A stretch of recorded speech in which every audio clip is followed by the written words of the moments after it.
Hey folks, it is Tuesday, the 12th of October. I was off the desk yesterday for Columbus Day and back onto these markets to see what's happening. And obviously, we've been having an incredible run in oil. The incredible run on nat gas has been kind of sunsetting really since the middle of last week, actually. But of course, now a lot of talk about demand destruction at these incredibly high prices for nat gas, especially European contracts. But Henry Hub, no refugee from that demand destruction. And what is demand destruction? Essentially, demand destruction is when something is so expensive, people don't want to buy it anymore. And we're certainly seeing that in the European contracts and indeed the US Henry Hub contract right now. Yes, we're still at elevated prices around 5 spot 306 for BCF right now on Henry Hub deck contract, or sorry, November contract 21. So, I think that story is going to continue to play to the downside for nat gas. I think we have some pretty interesting levels to look at, and we can certainly go over the charts now and have a little gander at that market. If I could just find my nat gas chart here, yeah, we put in the high up here. These are weekly bars, so this is the week of Monday, the 4th of October, putting in about 6 spot 468, something like that on the current highs of the year. And certainly, if I go back through multi-year look at this market, back adjusted, you're seeing back to 2013 on the extreme left of chart here. You can certainly see that we've had a hell of a push coming into this what has been extremely low supply and manipulation, if you like, from the Russians. But I think for us to pull back to this 4 spot 896 level, which was pretty much the high of the week of the 4th of November 2019. There's also a little bit of a knot of an area here, multiple lows on the week in 2018 around February, March, April, May. Then again, retested in 2019, February, and then acting as resistance from that point on through kind of 2019 to then put in these lows. But, we're back here using a Fibonacci extension.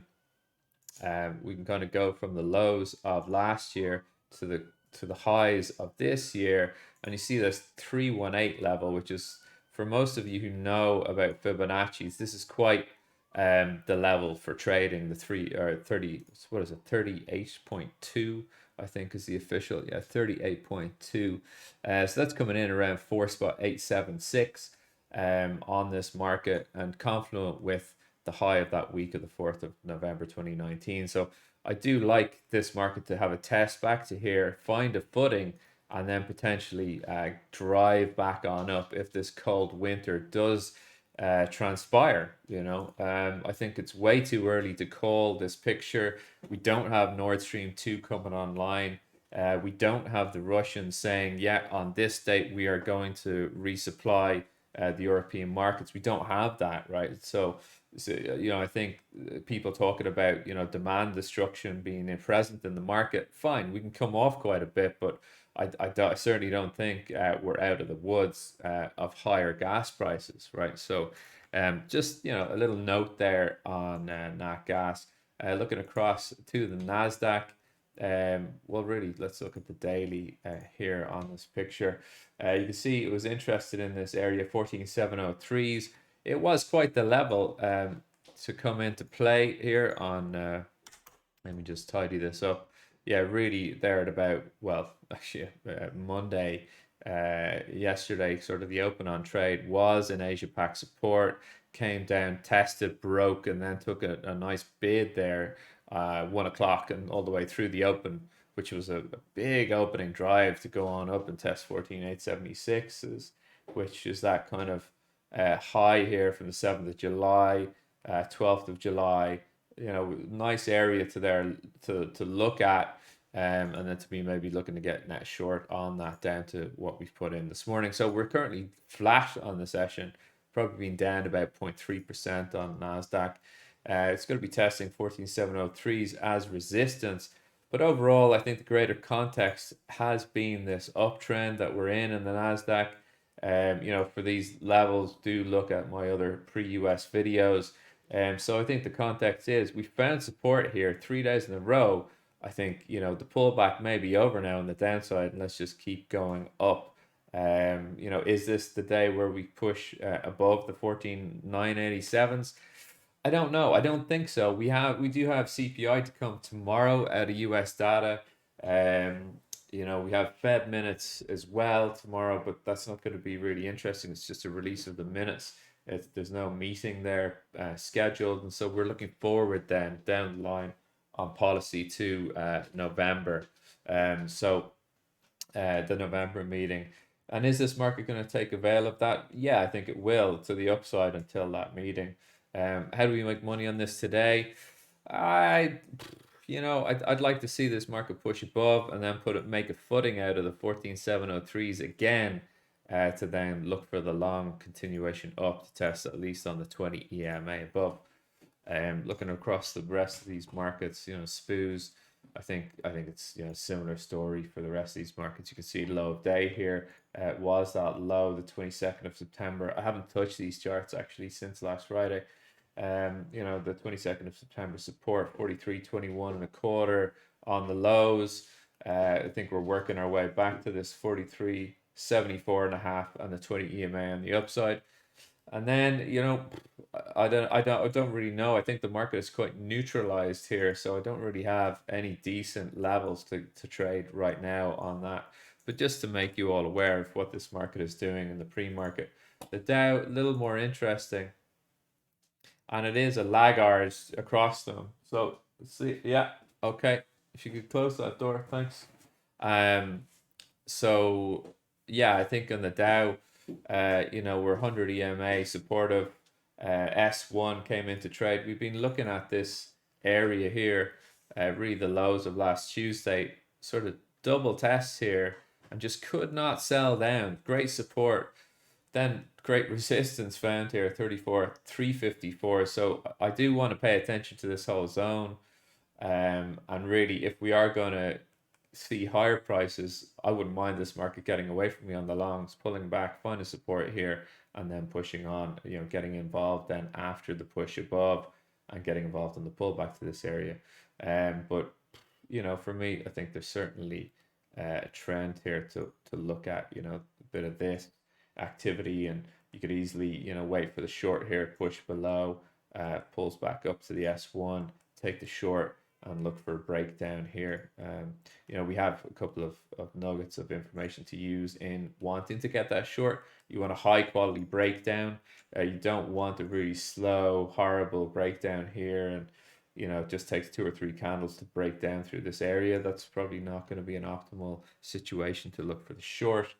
Where do I think we're supported if we do break down? It's going to be 33,502s actually again, I think, on the Dow. I'm not really in love with trading these today until we get the CPI data, to be honest. So sitting on the hands is definitely the order of the day. Oil, fantastic pushing here. I had the daily up, and I was like, I should have had this level 80 spot 90s. Going back on these weekly bars, you can see here that multiple, if I just zoom into this area, right, there's multiple occasions where, this level was the high going back to the 16th of July 2018. The following week, it was the high. The week after that, there was excess above there, couldn't hold it, went short. And then the following week, it was the high. And then 2 weeks later, it was the high, right? So this is a big level here for the buyers to claim. Do I think they can do it? I definitely do think they can do it. I mean, this market is, only going one direction. I mean, for me, this market could pull all the way back to the 62.33s, and I'd still want to be long. I'd still want to be long. Does that mean I'm going to buy every price down there? Absolutely not. But you can see now it's only a matter of days before we do get what is called the golden cross, the 100 crossing above the 200, and these are weekly bars here, right? These are weekly bars, so we're going to get a golden cross on the weekly. All right, that's a pretty big occurrence. Do I think we're going to see treble digits this year?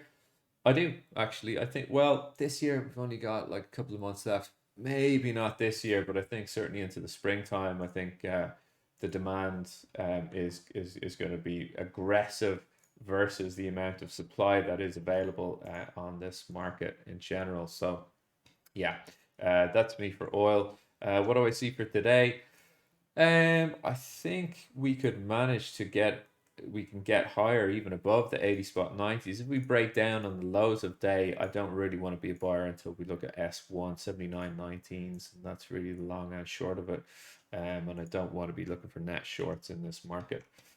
Gold, I mean, look at this. I mean, look at the action here. Like, while this is nice for the range traders, and we have a very good level 1752 spot fours to be buying and basing our longs off of, I don't like it. I don't like it. It's way too tight, the activity here, but certainly you can see that there's generally a footing on this gold market at the 1752s, while we're looking down the barrel of uh, no longer transitory inflation. You know, it's in my view, it's here to stay, and it will stay high as long as oil stays high.